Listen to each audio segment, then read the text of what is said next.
अभिमानी बाड़ी असुर अधमो अभिमानी।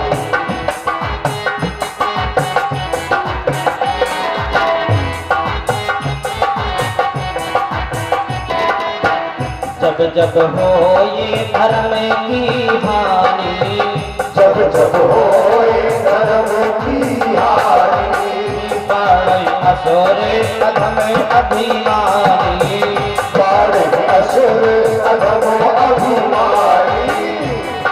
तब प्रभु क्या करते हैं? तब तब धरे प्रभु, तब तब धरे प्रभु पे शरीरा, तब तब धरे हरि पे शरीरा, तब तब धरे हरि पे शरीरा। हरि भाग पिता जन पिया, हरि भाग पिता जन पिया, हरि भाग पिता जन पिया। ज्यादा पाप बढ़ने लगता है तब धर प्रभु विविध शरीरा। तब भगवान अनेक रूप धारण करते हैं। ये वेदांत किसी और को सुनाना, मैं तो इतना जानता हूं कि मेरे काल को जन्म देगी देवकी। काल को जन्म देने वाली को मैं नहीं छोड़ूंगा तो काल कहां से पैदा होगा? वसुदेव ने कहा, सुनो, तुम्हें देवकी से कोई भय नहीं, उसके पुत्रों से भय है। देवकी के गर्भ से जितने भी बालक जन्म लेंगे, जन्म लेते ही तुम्हें समर्पित कर दूंगा। मार देना, लेकिन देवकी को छोड़ दो। कंस ने कहा, जब तक 8 बालक नहीं हो जाते मेरी भी एक शर्त है। बोली, क्या? आपको कारागार में रहना होगा, हथकड़ी बेड़ियां पहननी होंगी। बोलिए, मंजूर है? वसुदेव बोले, हाँ मंजूर है। देवकी वसुदेव को जेल में डाल दिया। एकदम बदल गया। वसुदेव की बड़ी पत्नी रोहिणी है और रोहिणी जी यशोदा जी की सहेली हैं। इसलिए प्राह गोकुल में वास करती हैं। वसुदेव जी की अन्य पत्नियां अपने ससुर जी के यहां महल में सुरक्षित हैं।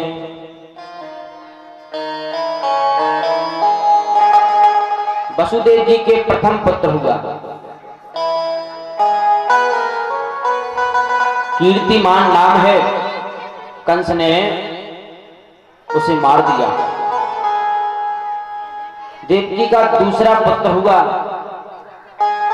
उसे भी कंस ने मार दिया। एक एक करके देवकी के 6 पुत्रों को मार दिया। महारानी देवकी के गर्भ में 7वां बालक आया। भगवान नारायण के मन में बड़ी चिंता हुई। प्रभु ने सोचा, माता देवकी के गर्भ में से जो 7वां बालक है, ये तो मेरे लक्ष्मण जी हैं, शेषनाग हैं। परंतु महाराज, कंस तो जन्म लेते ही मारने चले आते हैं, इसलिए शेष को बचाना चाहिए। तब प्रभु ने योग माया को बुलाया।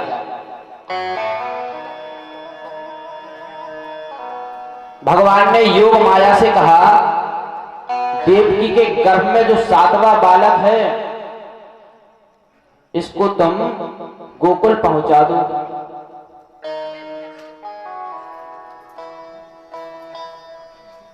परीक्षित ने पूछा, क्यों गुरुवर? रामचरित्र में जब छोटे भैया, राम जी के छोटे भैया लक्ष्मण जी थे, तो अब ये बड़े भैया बनकर क्यों आ रहे हैं? कहते हैं छोटे भाई बनकर राम जी की सेवा मन के मुताबिक नहीं कर पाए। भगवान राम जब 14 वर्ष के लिए वनवास में गए, वन में गए, राम जी सो रहे थे, लक्ष्मण जी पंखा झला रहे थे। राम जी की नींद खुली, कहने लगे लक्ष्मण तुम अभी तक सोए नहीं। लक्ष्मण ने कहा थोड़ी और सेवा कर लूं फिर सो जाऊंगा। राम जी की फिर नींद खुली, बोले लक्ष्मण अभी तुम सोए नहीं। लक्ष्मण जी ने कहा थोड़ी देर और सेवा कर लूं फिर सो जाऊंगा। राम जी ने कहा हम आपके बड़े भाई हैं, हम जैसा कहते हैं चलो सो जाओ। लक्ष्मण जी ने मन में सोचा मत करने दो सेवा, छोटा हूं ना इसलिए कुछ कह नहीं सकता, अगली बार बड़ा बनकर आऊंगा फिर बताऊंगा। अब वही लक्ष्मण जी यहाँ बलराम जी बनकर आए हैं। वर्णन आता है कृष्ण बलराम जब गौ चराने गए सो ही बलराम जी को याद आ गई, अब छोटा भैया थोड़ी हूं बड़ा हूं। सो बलराम ने कृष्ण से कहा कि लाला यहां पर आ। कन्हैया बोले क्या बात है। बलराम ने नन्हे से कन्हैया को उठाकर अपनी गोद में सुला लिया और पंखा झलने लगे। 2 घंटे से पंखा कर रहे हैं। कन्हैया की नींद खुली, भैया जी आप बहुत देर से पंखा जला रहे हो, रहने दो। बलराम जी बोले ना चुप, फिर पंखा कर रहे हैं। भैया जी बहुत देर हो गई, आप पंखा जला रहे हैं, रहने दो। बलराम जी बोले गर्भ में स्थापित कर दिया और गोकुल में उस बालक ने जन्म ले लिया।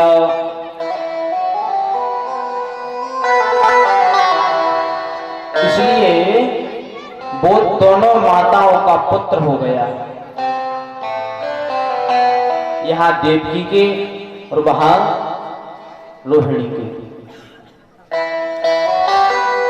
कंस ने पूछा क्यों सातवां कहां है? सैनिकों ने कहा हमने सुना है सातवां गर्भ में ही नष्ट हो गया। अच्छा हुआ हमें मारना पड़ता, अपने आप ही मर गया।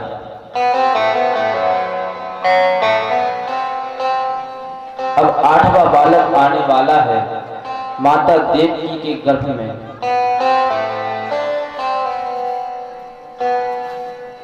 आठवां बालक आ रहा है, यही गोपाल है।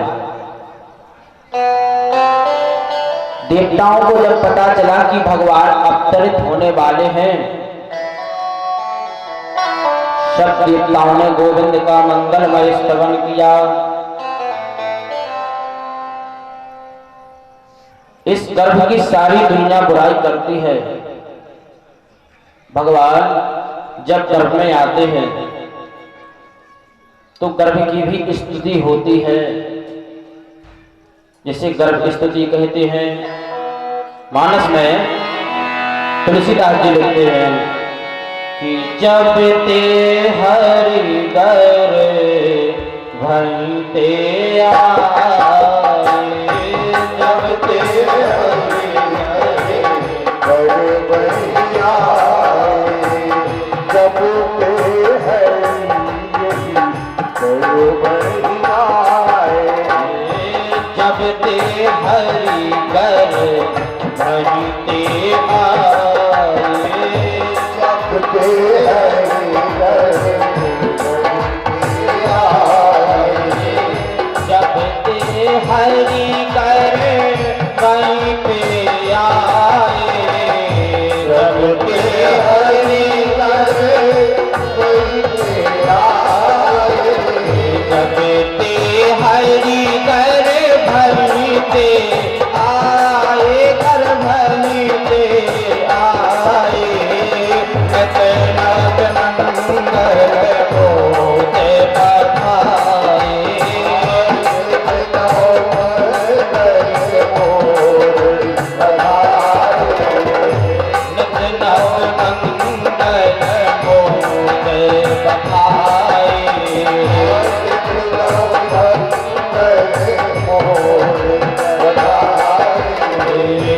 व्यापक विश्व रूपे भगवाना, व्यापक विश्व रूप भगवाना, व्यापक विश्व रूपे भगवाना, व्यापक विश्व रूप भगवाना, तेहि धरती है चढ़े बदनाना,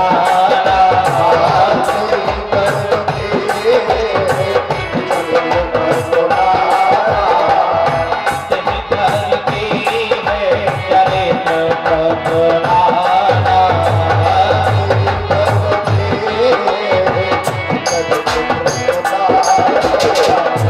भगवान भक्तों का हित करने के लिए अवतार लेते हैं। मानस में वर्णन है, सोपे वाले सोपे वाले भगतन हृदय लागी, परम काल गणते अनुरागी। श्री राम जय राम जय जय राम, श्री राम जय राम जय जय राम।